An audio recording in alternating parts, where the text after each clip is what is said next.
Hi, I'm Rob Bois, representing Modern Woodworkers Association, and I'm here at Fine Woodworking Live, and I've managed to wrangle the editor of Fine Woodworking. Asa Christiana, would you like to introduce yourself and your role at the publication? I'm Asa Christiana, and I have a role at the publication.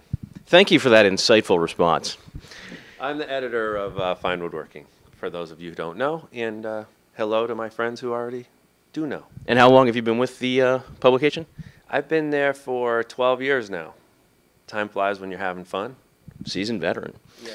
Well, congratulations on your first live event. I'd like to sort of step back a little bit and get a little bit of background. What was the thought process behind, bringing a live event to your readership? Yeah. When did you start thinking about it, and what was the process that led up to this? So it's been a really long time coming. We've wanted to do this for a very long time, but the company hadn't ever done this before, so they were a little bit nervous about doing it, but a few of us just kept pounding and pounding and finally got them to okay it. And we think actually it's going to be the beginning of something for the whole entire company, not just woodworking, but home building. We should have done this a long time ago. You know, when the internet became available to us as a tool, it was a new way to connect to people. And as you guys at Modern Woodworkers know, we are still learning how to do that better on the internet. And when we screw up, Nick will tell us that we've screwed up. But so the internet is this exciting new tool for making a connection that the print magazine never allowed us to do. And so the next shoe to drop should be events where we can get all these people together. The first day of the event, I held up a anniversary issue. I don't know if you were there yet for the cocktail party reception.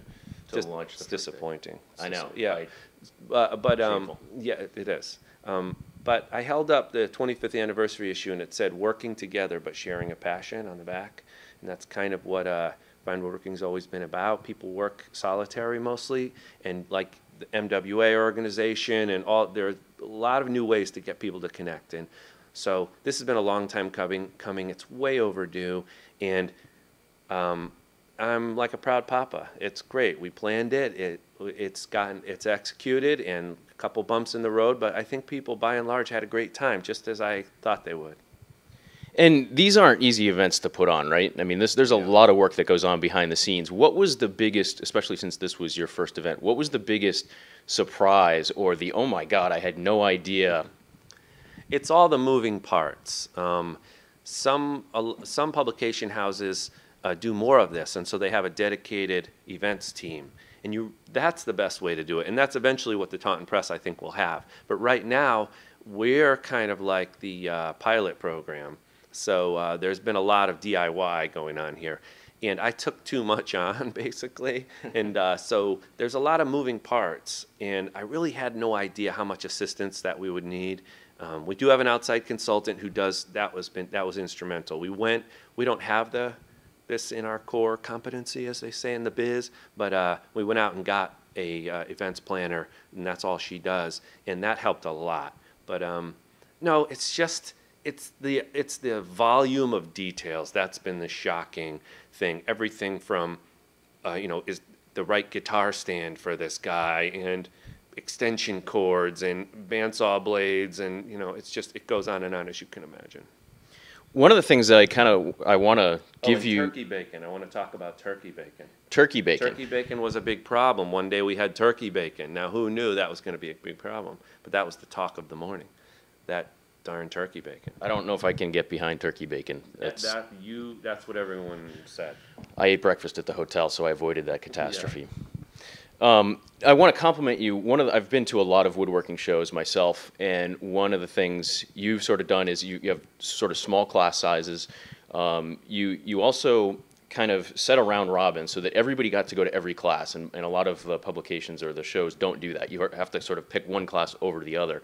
So I thought that was a great format, but I don't know if you also realized that the quality of the videos that you do, for those that weren't here, they have to project on the screen for the audience, especially more detailed work. So having really high quality video equipment and videographers is key. And for you to nail that on the first show, I think is great. I'm so happy to hear you say that. I'm going to touch you intimately right now. I'm so happy to hear you say that, because that's something I saw them do that. I've seen people do that at Mark Adams School. I've seen Colonial Williamsburg. I don't know if you guys know about that event at Colonial Williamsburg every year. Working wood in the 18th century. It's an awesome event in the winter months. They do that. You basically sit in a big auditorium, and the thing about woodworking is it happens in a little 4-inch square. That's where the money really happens, right in that little spot. It's where the chisel hits the wood, or it's Mike Pekovich, you know, turning a plane blade so you can see exactly how the micro bevel's sharpened and how it's a little wider at the edges because there's a 1,000th of an inch camber on there.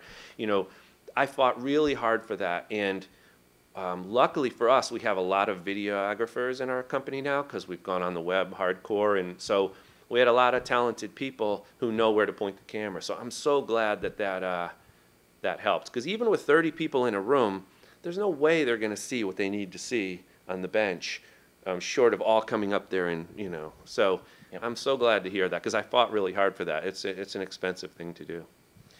Now, an event like this is also a great opportunity to actually meet and talk to your readers and your subscribers. Anything you learned from just going out and talking to the people and, you know, getting feedback on the show or the pub? Every time we meet our readers, and this is going to sound like corporate BS, but every time, I'll know because Nick will shake his head back there. Every time we meet our readers, it's always inspiring, because you can sit in an office for a long time and start to feel disconnected. And just to see their level of passion, I think a lot of the actual attendees have gotten as much out of meeting each other and learning from each other and just not, you know, making friendships as they have from meeting Michael Fortune or Garrett Hack or whatever. So that's a big thing that I've gotten out of it. And I know a lot of the attendees came right up and told me, you know, that's what they've gotten out of it. One of the great things they've gotten out of it. And we kind of designed that in. We have a half hour between every class, and we have a long period for lunch, and there's a lot of just sponge time kind of to allow that to happen. And we had more of an intimate gathering, so people could feel like they were all in this together. And that idea about rotating around classes together, you get 30, 35 people that you get to know over the course of a couple days. Bonding. Yeah, for better or worse. Yeah. The one thing I would suggest is coffee during the afternoon break, because we tend to stay up a little bit late at night, and we need that kick in the afternoon. That's you guys who partied hardy a few nights in a row, but no, it's true. It's like those are the crazy details of that's kind of what I was talking about before. It's like we had soda with cookies, and I'm like, why'd they do well? Because the food service, you know, did something unexpected. It's like all that little stuff at an event. It matters. I don't want soda with my cookies. I want coffee with my cookies. So I'm with them. You know, I don't want turkey bacon, but you know, we'll live and learn as we go along. Turkey bacon. Yeah, that should be the name of this video. It might be. Now, what's interesting about this event is that it's on a college campus, and I think there are some. I was a little bit, you know, kind of hesitant. All right, a college campus, that's a little bit weird. The classroom spaces end up being great because they are classroom spaces. What was, you know, sort of the process behind choosing a college campus, and, you know, is it something you would do again? And yeah, though you know, to be, you know, perfectly blunt about it, it's our first time out, so we wanted to make sure we were profitable.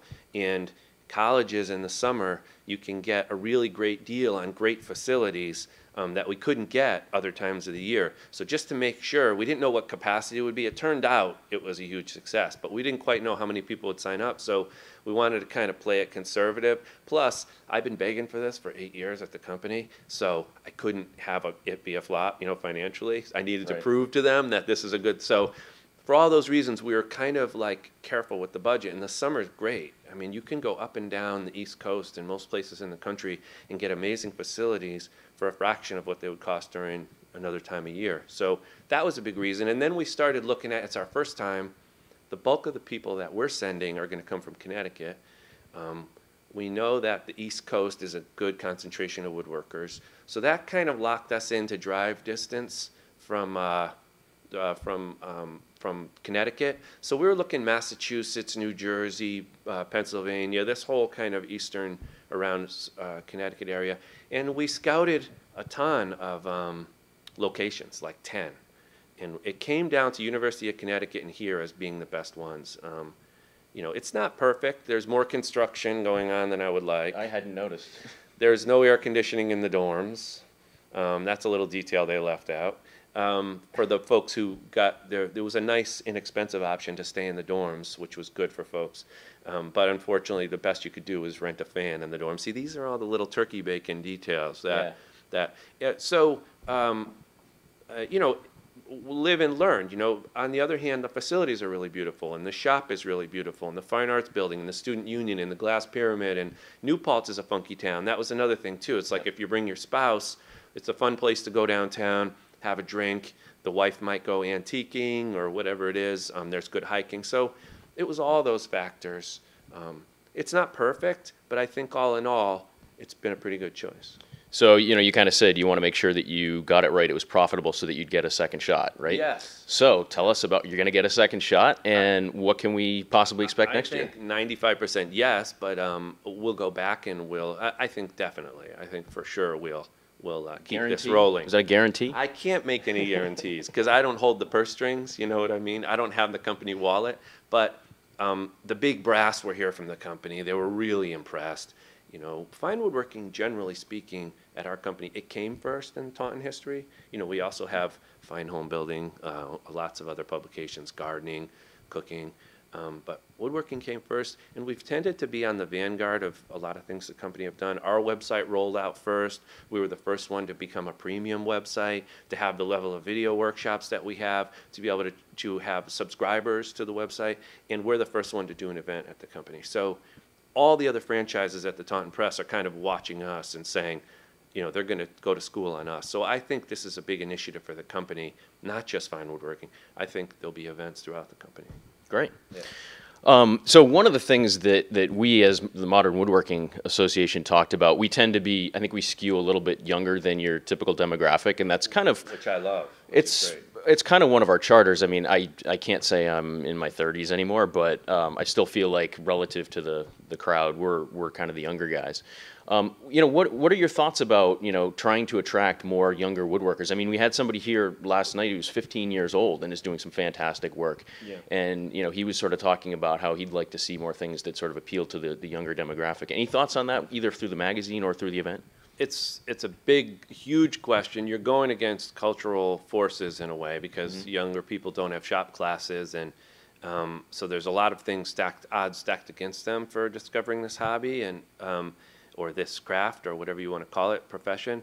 But so it's a big question and a big issue and a big challenge for the magazine going forward. It's kind of a mostly graying population, and we're super psyched when we see groups like you guys who still have your hair and don't have a giant bald spot like myself. But yeah, you're creeping up a little bit. But thanks for noticing. Yeah, sure. That's what I do. I'm a detail guy. There's a lot of things. One thing is, like you guys have talked about, we need to do, if a lot of the younger folks are definitely going to be finding us and woodworking more on the internet. So we need to do a better job of being with social media, and all aspects of the interactivity on the internet to find them where they live. But also we've done a lot of things at the magazine, like we sponsored we've sponsored competitions and contests and things like that, like Regeneration at Peter Korn's school, Center for Furniture Craftsmanship, which was all woodworkers under 30. We're always looking, you know, anytime we can get young people into the magazine, someone just can't, oh, here's a good thing that came out of the show. People come up to you with ideas. So a guy came up, and the guy with the youngest kid who did that green and green chair. Yeah. There's another young guy from Brazil. Did you meet that kid? No, I didn't. Yeah, he played guitar with us on music night. It was awesome. One of the guys said, you guys should do a contest that's just for kids work under 16. You know, and then have the tool companies swing in and do all this and provide them with tools and stuff. I think the tool companies would be knocking down the door to be a part of that. So that's the kind of thing, you know, if you guys have any ideas, whatever we can do. I mean, I understand we can't turn an entire culture around, but like we're thinking of placing some ads in places also where people live. You know, you might want to look at Make Magazine. You might want to look at, you know, some of these places that the kind of hipper, younger crowd starts getting interested in hands-on, ready-made, you know what I mean, places like that. Yeah. So got to find them where they live. Yeah, and then, do they want to do dovetails in mortise and tenon? That's the other big question. Is that what they're going to groove on? Are they going to want to go the Lee Nielsen route and having, jack planes and stuff? Or are they going to come to hands-on and building things on by another avenue? It's hard to say right now. So, yeah, it's a big question. Yeah, it could be the whole Festool generation. Could be just dominoes and track saws. It could be. Yeah. I'm moving in that direction a little bit, as frightening as it is. Just, you mentioned the tool makers. You do have a couple sponsors here. Is that something, first of all, I want to give you opportunity to mention your sponsors. I'm sure they'd appreciate that. And also, is that, are you thinking of expanding the marketplace?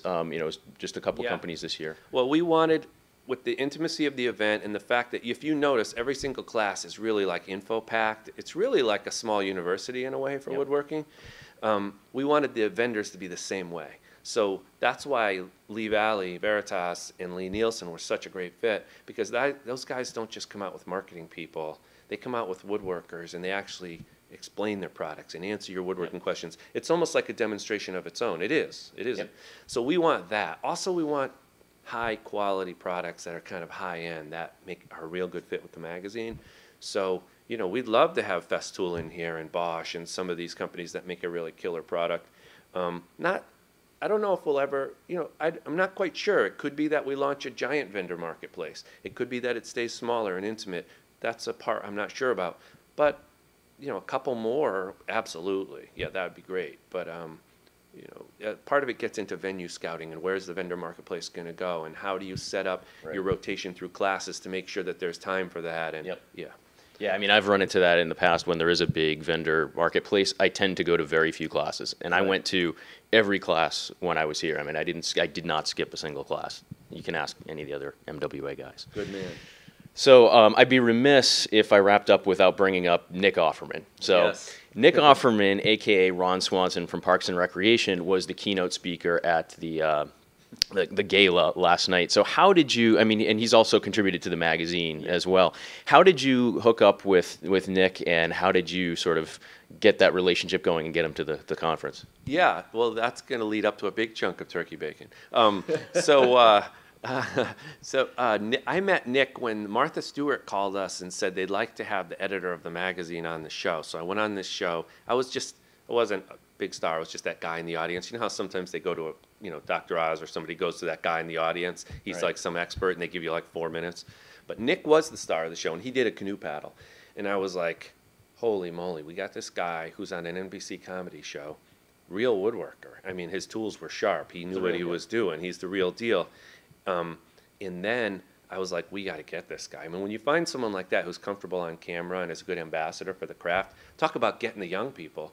Ron Swanson on Parks and Rec has a huge following with like teenagers and stuff. For some reason, they love that grumpy old cuss, I do. Yeah, and I don't know what it is. He's really resonated with young people. And there's all kinds of like internet memes and different stuff with like Ron Swanson, I don't know, little apps and stuff. But it's crazy. But so I was sort of like, whoa, that's money right there. So I got to talk to that guy. He sent the show people to come find me in the audience to say he was dying to meet me. So I went to his dressing room after the show, and he said he was starstruck to meet me because he's this, which is ridiculous. As you guys can see, you can witness right now that it's not. It's very underwhelming. But he what is a groupie of the magazine. Like, he was like almost in tears telling me how much it's meant to him, how it fed him, how it launched him, how it continues to feed him. I mean, it was emotional. It was awesome. And so we made a plan, like, let's find a way to get you in the magazine. What we don't do is we generally don't do celebrity pieces. It was like, Nick, we got to find something that you do that's how to. So you come across as legit as you really are. And that's what the magazine is. It's how to. It's not celebrity fluff pieces. So we found one, that cool surfacing big slabs. I don't know if you guys saw that article, but it was awesome. Sled. It was very legit. So I went to his shop. We did a shop tour. That's on finewoodworking.com. We became friends. And then when we launched this first event, he had been doing a college road show and starting to be an on-stage comedian and storyteller. So, and I said, Nick, would you be willing to come and be our banquet night act? And he said, sure. So we talked a little bit about what he would do, and he said he was writing original music for us and stuff, which was awesome. What he left out was that he was going to bring some parts of his college roadshow that are great for 21-year-olds who are, you know, half hammered. And modern woodworkers who have a 15-year-old sense of humor. Yeah, it's great. He brought some of that into the performance last night. And so, you know, when you bring in a comedian and he's from LA and he's doing a college roadshow, you know, let's just say he pushed the limits. That's fair. There were mentions of the Pope and gay marriage and a number of other topics I wish he had not broached because, you know, truthfully, that's another learning curve going forward. I'll probably really examine every part of what he's going to talk about a little more. But on the other hand, I didn't want to be a jerk and sort of micromanage the guy either. So I think everyone's an adult, and I think they could sort of handle it and stuff. What was really charming was the songs he did, and I think you guys posted some of that. He wrote original music for us with the presenters and their little quirks. And 6 months ago, he asked me, he said, give me some dirt on everybody who's going to be at the show. So I sent him this email. It's like, how dirty do I want to get on these guys? It's like, you know, so I sent them some pretty safe but hopefully funny stuff. And he incorporated all of it into, I think he had 2 or 3 original songs about the event and the magazine. And it was really nice. And, you know, so there was some eggs, and then there was some turkey bacon in there. It was edgy. We'll say it was just a little edgy and a little blue. But, you know, live and learn, and I hope everybody just took it with a big, giant, fat grain of salt, you know. Yeah, it's a comedian. You know, when you get a comedian, and you got to understand their function in society is to push the limits. If they're not doing that, maybe they're not really, anyway. Well, I thought it was a great event, and it was, I think, a fun time was had by all, even if maybe their political or religious beliefs didn't completely align with those of Nick. Yes. Well, I really appreciate you sitting down for a few minutes, taking the time. I know you've been really busy. You're probably going to sleep for about a week when this is all over. I'm looking really haggard and a little bit beat. It's how I normally look. No, it's because I'm you know, just been sweating out this thing. This is the last day, the last morning, and I have one more thing to do, which is pack up the U-Haul and drive it home. And talk about DIY. I'm driving the U-Haul home to Connecticut. So that's dedication. He's not even too good to drive the U-Haul, folks. I love driving the U-Haul. Salt of the earth right here. Well, Asa, thanks again, and congratulations on pulling off a great event. Thanks.